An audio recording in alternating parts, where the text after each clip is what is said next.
ইফতারের সময় দোয়া করতে হয় এটা আমরা জানি সবাই।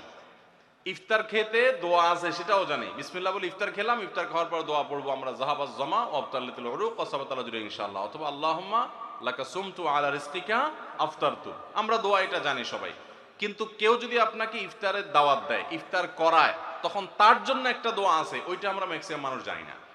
বলবো সেটা? সেই দোয়াটা হলো নবী করিম সাল্লাল্লাহু আলাইহি সাল্লাম তাকে কেউ ইফতার করালে তিনি তার জন্য দোয়া করতেন, আকালা তাআমাকুমুল আবরার ওয়াসাল্লাত আলাইকুমুল মালাইকা ওয়া আফতার ইনদাকুমুস সাইমুন। তোমাদের খাবার যেন নেককাররা খায়, হ্যাঁ, এবং তোমাদের উপর ফেরেশতারা যেন তোমাদের জন্য দোয়া করে, আর তোমাদের খাবার যেন রোজাদাররা খায়, ইফতার করে।